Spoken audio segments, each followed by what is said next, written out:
கிட்டத்தட்ட 1.5 வருடங்களுக்கு மேலாக பாலஸ்தீன மக்களை படாத பாடுபடுத்தி எத்தனை பேரை ஊனமாக்கி எத்தனை பேரை கொண்டுழித்து அந்த மாதிரி நடத்துனாங்களே.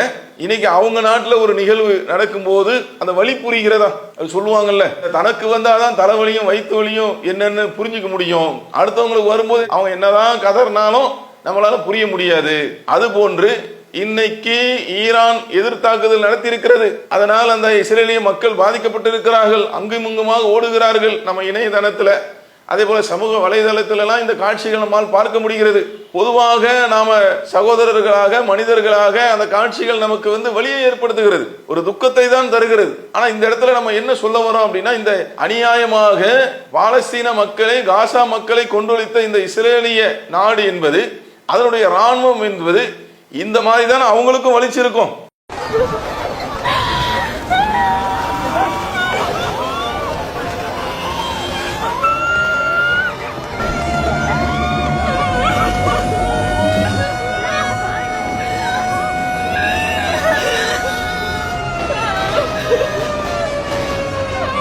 செய்தியும் சிந்தனையும் என்கின்ற இந்த நிகழ்ச்சியின் வாயிலாக பல்வேறு அண்மை செய்திகளை நாம் அறிந்து வருகிறோம். அந்த வரிசையில் இன்றைய தினம் நாம் அறிந்து கொள்ள இருக்கக்கூடிய செய்தி, தற்போது நடந்து கொண்டிருக்கக்கூடிய இஸ்ரேல் மற்றும் ஈரான் போர் பற்றிய சில தகவல்களை நாம அறிந்து கொள்ள இருக்கிறோம். இந்த போரில அத்துமீறி தாக்குதலை தொடங்கியது இஸ்ரேல். இந்த இஸ்ரேலுடைய இந்த செயல் என்பது அனைத்து மக்களும் இது ஆரோக்கியமற்ற ஒன்று. ஏன்னா எந்த ஒன்றுக்காக இருந்தாலும் போர் என்பது ஒரு தீர்வு இல்லை. ஏன்னா இப்ப 2 நாடுகள்லையும் பாதிப்பு ஏற்பட்டு இருக்கிறது. இவங்க ஆரம்பமாக தாக்குதல் நடத்திய அதனால் ஈரானில் இழப்புகள் ஏற்பட்டு இருக்கிறது. அதே போல ஈரான் பதிலடி கொடுத்த அந்த தாக்குதலின் மூலமாக இஸ்ரேலிலும் பாதிப்புகள் ஏற்பட்டு இருக்கிறது. 2 பக்கத்திலையும் யாருக்கு பாதிப்பு என்று நாம் பார்த்தால், அங்கு வாழக்கூடிய அந்த நாட்டு மக்கள், அப்பாவி பொதுமக்கள், பெண்கள், குழந்தைகள், முதியவர்கள், ஒரு நிம்மதியற்ற ஒரு நிலையிலே அவர்களுடைய உயிர்கள் தான் அநியாயமாக பறிபோகிறது. பல நல்ல திட்டங்களுக்கு செயல்படுத்த வேண்டிய பொருளாதாரம் இது போன்ற போர்களில் அதிகமான அளவில செலவிடப்படுகிறது. அப்ப பொருளாதார இழப்பு, 2 பக்கமும் அந்த நாட்டு மக்களுடைய உயிரிழப்பு, இப்படி நடக்கக்கூடிய இந்த போரினால் எந்த ஒரு நன்மையும் இல்லை என்று சொல்கின்ற அளவுக்கு போர் இன்றைக்கு அமைந்திருக்கிறது. இந்த இஸ்ரேலுடைய அந்த தன்மை நம்ம தொடர்ச்சியாக பார்த்து கொண்டிருக்கிறோம். தான் தோன்றி தனமாக எந்த ஒரு பிரச்சனையா இருந்தாலும் அணுகுவதற்கு ஒரு இடம் இருக்கிறது. ஒரு நாட்டின் மீது இன்னொரு நாட்டிற்கு அச்சம் ஏற்படுகிறது, அவர்கள் அணு ஆயுதங்கள் வைத்திருக்கிறார்கள் என்கின்ற அச்சம் ஏற்படும் பொழுது, அப்ப ஒட்டுமொத்த நாடுகளுக்கும் உண்டான ஐநா சபை இருக்கு இல்லையா, அதை முறையாக அணுகி அவர்களை வைத்து பேச்சுவார்த்தை நடத்தி அதில் ஒரு தீர்வு காண வேண்டும். யாராக இருந்தாலும் உலகத்தில் வாழக்கூடிய எந்த நாட்டில் வாழக்கூடிய பொதுமக்களுக்கு அவர்களுடைய உயிர்களுக்கு அச்சம் ஏற்படுத்தக்கூடிய ஒரு நிலையை, இடையூறு செய்யக்கூடிய ஒரு நிலையை யாருமே என்ன செய்ய மாட்டாங்க, ஆதரிக்க மாட்டார்கள். அது இஸ்ரேலா இருந்தாலும் சரி, அது ஈரானாக இருந்தாலும் சரி. ஆனால் இவங்க என்ன செய்யறாங்க அப்படின்னு பாத்தீங்கன்னா, தான் தோன்றி தனமாக ஊர்லலாம் பாப்போம்ல, ஒரு பிரச்சனை அப்படின்னா அந்த ஊர்ல பஞ்சாயத்து பார்க்கக்கூடிய பஞ்சாயத்து சபை இருக்கும் அல்லது காவல்துறை இருக்கும். அங்கு போய் அணுகி அவங்க தீர்வு ஏற்படுத்தி கொள்ள வேண்டுமே தவிர, நேரம் எடுத்தவன போய் நான் சம்மந்தப்பட்ட நபர்களை நானே சென்று அடிப்பேன், ஒரு ரவுடித்தனம் பண்ணுவாங்கல்ல, அது போன்றுதான் இவருடைய இந்த செயல்பாடு என்று அமைந்திருக்கிறது. அப்படிங்க பாருங்க, ஏற்கனவே பாலஸ்தீனத்தை, அந்த காசாவுடைய அந்த மக்களை ஒன்றுமில்லாமல் ஆக்கி கிட்டத்தட்ட 1.5 வருடங்களாக, அதற்கும் மேலாக அவர்களை சின்னாபின்னமாக்கி இன்று வரைக்கும் ஈவு இரக்கம் இல்லாமல் இந்த இஸ்ரேலிய ராணுவம், அதனுடைய அந்த அரசாங்கம் உண்ண உணவு கூட இல்லாமல், மருத்துவ உதவி கூட இல்லாமல், ஒன்றுமே இல்லாத நிர்கதியற்றவர்களாக ஆக்கிவிட்டார்கள். இது ஒரு பக்கம். மீண்டும் என்ன செய்யறாங்க அப்படின்னு பாத்தீங்கன்னா, இந்த போருடைய துவக்கத்தை நான் சொல்கிறேன். ஈரானே அது பாட்டு ஒரு பக்கம் அமைதியா இருக்கிறது. இவங்க தான் ஈரானை சீண்டக்கூடிய வேலையை இவர்கள் பார்க்கிறார்கள். ஆரம்பமாக இவங்க தான் சென்று தாக்குதலை நடத்துகிறார்கள். அப்ப இதுல இஸ்ரேல் மட்டும் இல்லை, பின்னணியில் அமெரிக்கா இருக்கிறது, பிரிட்டன் இருக்கிறது என்றெல்லாம் தகவல்கள் சொல்லப்படுகிறது. ஏன்னா பொதுவாக என்ன கருத்துன்னு பாத்தீங்கன்னா, அமெரிக்காவின் கள்ள குழந்தை தான் இஸ்ரேல் என்று பரவலாக அனைத்து மக்களாலும் புரியப்பட்ட ஒரு செய்தி இருக்கிறது. அப்ப இவங்க என்ன செய்யறாங்க, ஈரானை தாக்குதல் நடத்தி அங்கு உள்ள முக்கியமான இடங்களை, அதனுடைய முக்கிய ராணுவ தலைவர்களை அழிக்கக்கூடிய வேலையை இவர்கள் செய்திருக்கிறார்கள். திருப்பி அடிக்கக்கூடிய அந்த சந்தர்ப்பத்தில் இஸ்ரேலில் அங்கேயும் மிகப்பெரிய ஒரு பாதிப்பு ஏற்படுகிறது. இந்த இடத்துல நம்ம ஒரு தகவலை பதிவு செய்வதை நாங்கள் கடமைப்பட்டு இருக்கிறோம்.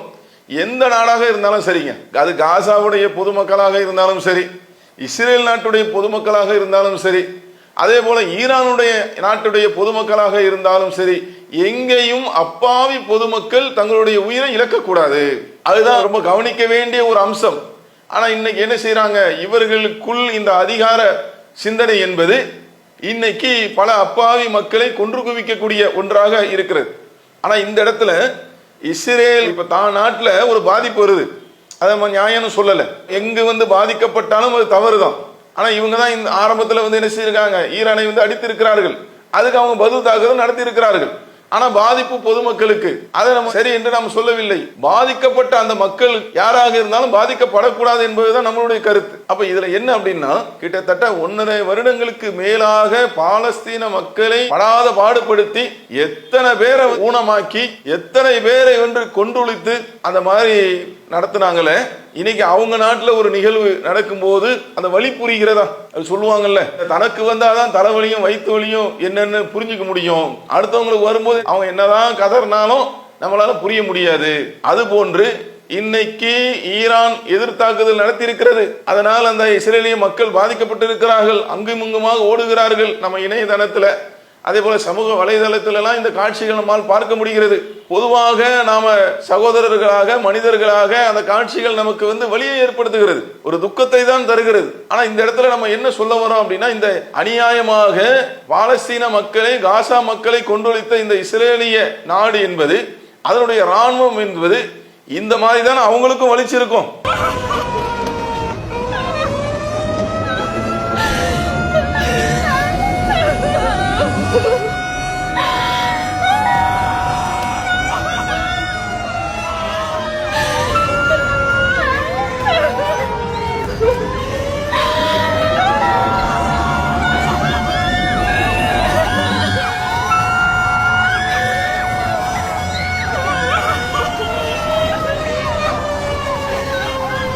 என்பதை புரிய வேண்டிய ஒரு தருணமாக இருக்கிறது.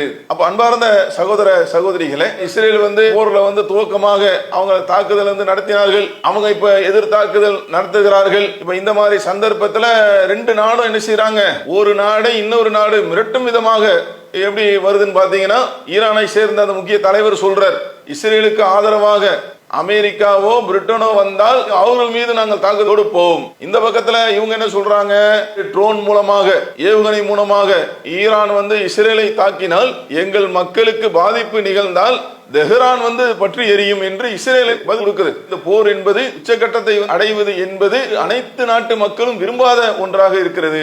ஏன்னா பல பேருக்கு கவலை, இது எங்க உலக போர் மாதிரி ஆயிடுமா, அப்ப அனைத்து நாட்டு மக்களும் பாதிக்கக்கூடிய ஒரு நிலை என்பது தேவையற்ற ஒன்றாக இருக்கிறது. அப்ப இதுல ஐநா சபை என்ன செய்யணும், அவருடைய அந்த அதிகாரத்தை பயன்படுத்தி வெறுமனே அமைதி காப்பதற்காக ஐநா சபை இருக்கிறது. அப்ப இது மாதிரி 2 நாடுகளுக்கு மத்தியிலே ஒரு பிரச்சனை வருகிறது, போர் அளவுக்கு போய்விட்டது, இன்னும் அது தீவிரமடையக்கூடிய நிலை இருக்கிறது. அப்படின்னும் போது ஐநா சபை தங்களுடைய மௌனத்தை கலைக்க வேண்டும், வாய் திறந்து பேச வேண்டும், சாத்திய கூறுகளை உருவாக்க வேண்டும். 2 தரப்பிலையும் பிரச்சனை இல்லாமல் போரை முடிவுக்கு கொண்டு வருவது, அதற்கான முயற்சியில் அவர்கள் ஈடுபட வேண்டும். அதே மாதிரி ஐநா சபைக்கு என்று முழுமையான அந்த அதிகாரங்கள் வழங்கப்படணும். ஏன்னா என்ன நடக்குதுன்னு பாத்தீங்கன்னா, ஒரு சில தீர்மானங்கள்லாம் கொண்டு வரும்போது அமெரிக்கா தன்னுடைய வீட்டோ பவரை பயன்படுத்தி அதை ஒண்ணும் இல்லாமல் ஆக்கி விடுகிறது. இன்னொரு பக்கத்துல பாத்தீங்கன்னா ரஷ்யா அது மாதிரி பண்ணுகிறது. அப்ப ஐநா சபைக்கு என்று மிகப்பெரிய ஒரு அதிகாரங்கள் வழங்கப்பட வேண்டும். அத்தனை நாடுகளும் அவர்களுக்கு செவி சாய்க்க வேண்டும், கட்டுப்பட வேண்டும். அது போன்று ஐநா சபை தன்னுடைய அந்த செயல்பாட்டை அமைத்துக் கொள்ள வேண்டும். இது ஒன்று. அதே போல மற்ற நாடுகள் இருக்காங்கல்ல, உலக நாடுகளும் இது போன்று வேடிக்கை பார்த்து கொண்டு இருக்காமல், ஏன்னா பாலஸ்தீனத்தில் அடிக்கும் போது பெரும்பாலும் ஒரு சில நாடுகள் கருத்து தெரிவித்தார்கள், மற்ற நாடுகள் எல்லாம் அவங்க வேலைகளை பார்த்து கொண்டிருந்தார்கள். அந்த மக்கள் குறித்து, அவர்கள் படக்கூடிய துன்பத்தை குறித்து கவலைப்படவில்லை. இந்த நிகழ்விலும் அது மாதிரி இருந்துவிடக் கூடாது. நாளுக்கு நாள் அதிகமாகி 2 தரப்பிலும் பாதிப்புகள் ஏற்பட்டு 2 நாட்டில் இருக்கக்கூடிய அந்த பொதுமக்கள் பாதிக்கப்பட்டு அப்பாவிகள் உயிரிழக்கக்கூடிய ஒன்றை யாருமே விரும்பவில்லை என்பதை வெளிப்படுத்தும் விதமாக ஒட்டுமொத்த நாடுகளும் சேர்ந்து என்ன செய்யணும், இந்த போர் சீற்றத்தை தணிக்கும் விதமாக ஒரு பேச்சுவார்த்தையில் ஈடுபட வேண்டும். இது குறித்து அவர்களுக்கு எடுத்து சொல்ல வேண்டும். நாளுக்கு நாள் இஸ்ரேலுடைய அந்த அராஜகம் அக்கிரமம் என்பது தாண்டி போய்கொண்டே இருக்கிறது. இப்போ இந்த மாதிரி நேரங்கள்ல இஸ்ரேலுக்கு நம்ம நாட்டு தரப்புல அவங்களும் என்ன செய்யணும், ஒரு முயற்சி எடுக்க வேண்டும். எந்த பக்கமும் நம்ம ஆதரவு தெரிவிக்கலைன்னா கூட அந்த பிரச்சனைகளை சரி செய்வதற்கான சாத்தியக்கூறுகளை ஒரு முனைப்பை காட்ட வேண்டும். அப்ப நாம என்ன செய்யணும் அப்படின்னா, ஒரு முன்மாதிரியாக திகழ்ந்து இது போன்று அநியாயமாக பொதுமக்கள் பாதிக்கப்படக்கூடிய இந்த நிகழ்வுகள் எல்லாம் முடிவுக்கு கொண்டு வரும் விதமாக நம்மளுடைய செயல்பாடுகளை, நம்மளுடைய கருத்துக்களை நாம சொல்ல வேண்டும், அமைத்துக் கொள்ள வேண்டும். ஒட்டுமொத்தமாக எந்த ஒரு நிகழ்வுக்கும், எந்த ஒரு செயலுக்கும், எந்த ஒன்றை நோக்கி செல்வதாக இருந்தாலும் போர் என்பது அதற்கான தீர்வு இல்லை. ஆயுதங்களை நம்பி சென்று விடாமல் தங்களுடைய அறிவாற்றலை பயன்படுத்தி அறிவு சார்ந்த கருத்துக்களை பேசி ஐநா சபை மூலமாக தீர்வை ஏற்படுத்திக் கொள்ளக்கூடிய ஒரு நிலையை உருவாக்க வேண்டும்.